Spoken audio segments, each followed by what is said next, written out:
Lanjut mungkin kita semangat pagi dulu ya. Semangat pagi Bapak Ibu. Pagi. Iya. Oke. Jadi pada kesempatan yang berbahagia ini, saya dipercayakan untuk menjadi salah satu panelis yang merupakan representasi dari kelompok saya yang membahas tentang hasil belajar peserta didik. Oke, jadi fokus dari PowerPoint saya akan membahas tentang hasil belajar peserta didik setelah penerapan deep learning atau pembelajaran mendalam. Oke, mungkin kita lanjut saja. Ini judul praktik baik saya, di mana kemarin saya mencoba untuk menerapkan pendekatan pembelajaran mendalam dalam mengajar materi reading ya, di mana materi reading ini adalah salah satu sub skill yang rata-rata kita terkadang menghindar untuk mengajarkannya karena memang kompleks. Oke, jadi situasi di sekolah saya adalah mungkin tidak berbeda dengan situasi di sekolah Bapak Ibu, terutama yang mengampu mata pelajaran bahasa Inggris, di mana peserta didik itu reading comprehension-nya itu sangat rendah ya. Ini terbukti dari hasil ujian sebelum penerapan PM. Pak Bisri bisa mungkin lanjut ke slide setelahnya. Oke, ini tidak begitu jelas, tetapi di sini bisa kita lihat bahwa nilai peserta didik saya sangat rendah sekali di bagian reading ini. Ini untuk pembahasannya recount text ya. Di sana ada anak-anak yang mendapatkan nilai 10 ya. Bahkan ini sebenarnya 10 ini bukan nilai, ini hanya supaya ada nilai yang saya masukkan di sana. Karena realnya itu memang mengerikan sekali hasil untuk pembelajaran recount text. Oke, bisa kembali lagi ke yang tadi. Ya, jadi dengan rendahnya kemampuan reading ini, peserta didik itu Bapak Ibu, selain nilainya jelek, juga di dalam kemampuan membaca sehari-hari juga mereka rendah. Untuk menangkap apa maksud dari teks itu tidak hanya bahasa Inggris saja, bahasa Indonesia juga sama. Dan ini sempat kita diskusi dengan guru bahasa Indonesianya untuk memahami bacaan bahasa Indonesia itu lambat sekali. Oke. Sehingga sangat berimbas sekali bagi kehidupan mereka sehari-hari. Mana yang tadi itu Bapak, yang situasi itu? Oke, ditambah lagi ini peserta didik itu kalau sudah kelas reading, mereka beranggapan bahwa kelas reading itu susah banget, ya. Kemudian boring, membosankan banget kalau sudah kelas reading. Mungkin ini sudah tertanamkan seperti itu. Oke, sehingga saya memilih untuk bagaimana caranya menerapkan sebuah model pembelajaran sehingga pembelajaran kelas reading itu bisa menarik seperti itu. Oke, dan tantangan yang saya hadapi adalah di sini tantangan yang pertama, Pak Bisri, mungkin bisa. Oke, kosakatanya ternyata Bapak Ibu, kosakata dan pemahaman gramatikal anak-anak di sekolah saya itu sangat rendah sekali. Sehingga sebelum saya mengajarkan materi reading, saya harus setidaknya membekali mereka dengan kata kunci Bapak Ibu. Kemudian juga mengulang kembali pemahaman mereka tentang beberapa unsur gramatikal yang relate dengan jenis teks yang akan dibahas. Kemudian tidak hanya itu, dalam pengajaran reading biasanya kita nggak ada gamesnya begitu. Tentu bukan games yang umum begitu, tapi games yang memang relate sama pembelajaran reading. Sehingga bagaimana reading itu bisa menjadi menyenangkan. Oke, dan selanjutnya adalah pengajaran reading itu terlalu monoton. Kalau saya review ya, bukan review. Kalau saya ingat sebelum PM ini ngajar reading itu kita ngasih teks, kemudian LKPD untuk dijawab, and that's the end of it. Dan cuma itu aja, kemudian dibahas. Jadi tidak ada ruang untuk berpikir kritis. Kita melihat bagaimana mereka bisa berkolaborasi, kemudian bagaimana kemandirian mereka dalam menjawab. Sehingga untuk itulah saya mencoba untuk menerapkan pendekatan PM dengan model pembelajaran cooperative learning tipe think, pair, and share. Oke, kemudian slide selanjutnya Bapak. Oke, ini kondisi kelas saya sebelum penerapan PM Bapak Ibu.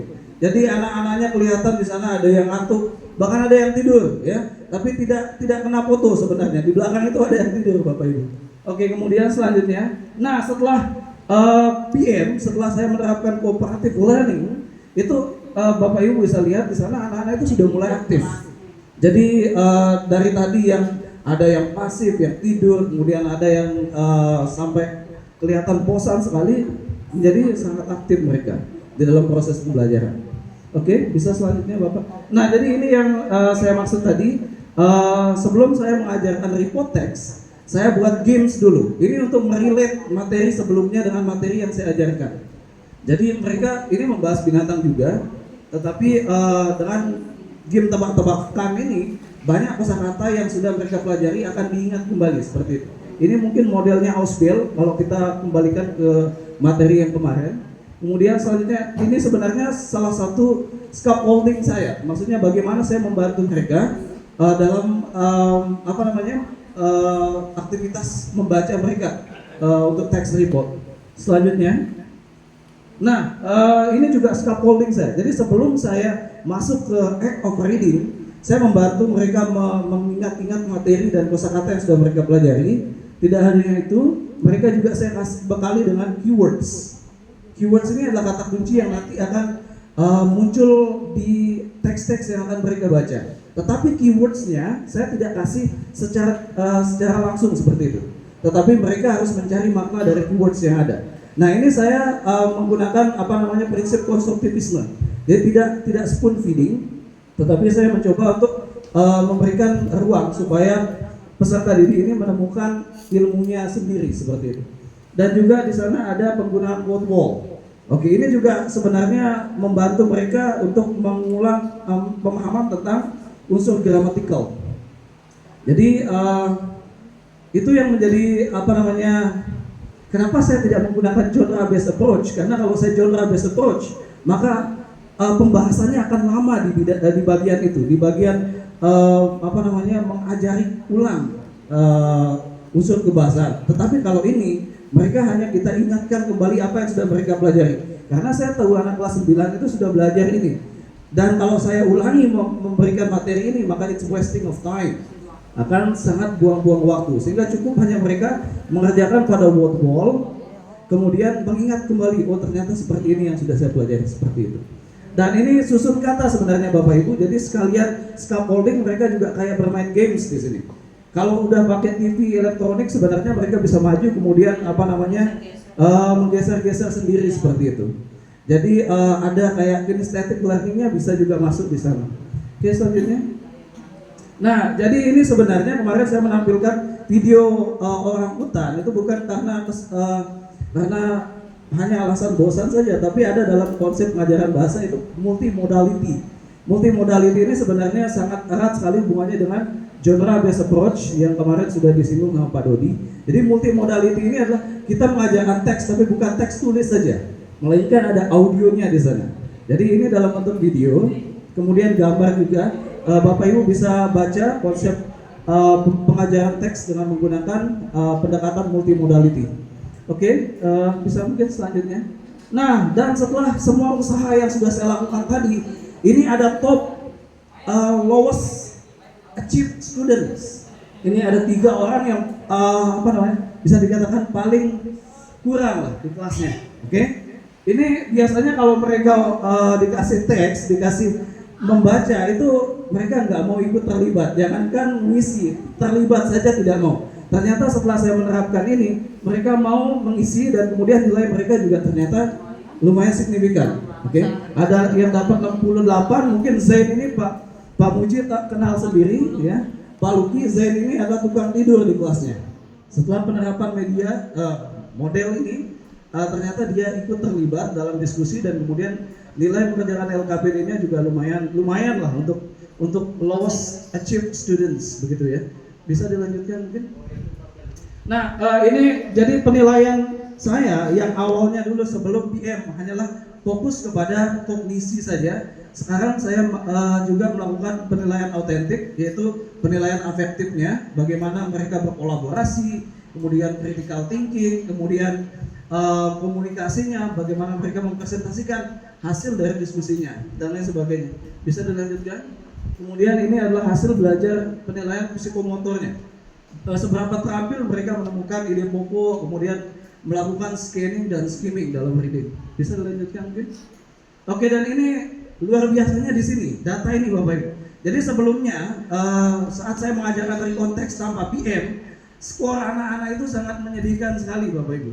Dan setelah PM itu ada significant improvement. Oke, jadi ada peningkatan yang sangat signifikan sekali.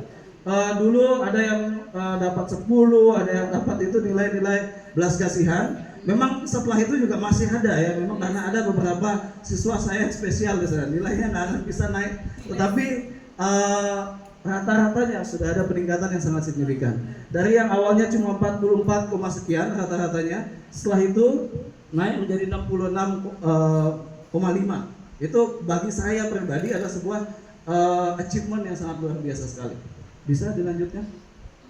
Nah, dan ini bagaimana proses kolaborasi mereka, berpikir kritis mereka, dan komunikasi mereka. Ini saya pakai foto yang kemarin, tetapi yang di sekolah juga tidak beda dengan ini, tidak jauh berbeda, karena saya tidak merecord sebenarnya buaya. Kurang lebih seperti ini penerapan cooperative learning. Jadi anak-anak dengan tipe think, pair, and share. Anak-anak kita berikan bacaan untuk dibaca secara mandiri, kemudian setelah itu baru mereka bergrup. Nah, di grupnya itulah mereka kemudian adu argumen. Ini jawaban saya, bagaimana dengan jawaban Anda dan sebagainya. Baru setelah itu mereka sharing atau presentasi. Itu ada foto satu anak yang presentasi. Oke?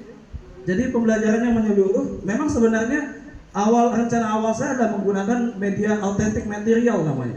Jadi materi yang memang tidak diperkhususkan untuk pengajaran, tetapi di sana menggunakan bahasa-bahasa yang autentik begitu. Tetapi setelah saya berpikir kalau saya pakai authentic material, bahasanya itu memang tidak didesain untuk pembelajaran, maka akan sangat susah bagi peserta didik ini. Cara saya adalah saya mengambil teks atau paragraf yang saya potong-potong, kemudian peserta didik menemukan main idea sama mencari specific detailsnya. Bukan mencari saja, tetapi menentukan true or false. Jadi di sini ada critical reading juga. Kemudian last slide maybe. Selanjutnya Bapak. Resultnya. Jadi ada peningkatan yang signifikan. 10 minutes. Oh iya. Mungkin kita sedikit testimoni. Saya mau habiskan. Ini ada testimoninya. Anak yang saya ajar menggunakan cooperative learning, bisa kita mainkan? Gak bisa ya? Mainkan ya. Saya kasihkan berarti pesannya. Oke. Alright. Oke. Yang selanjutnya ada lagi satu testimoni. Oke.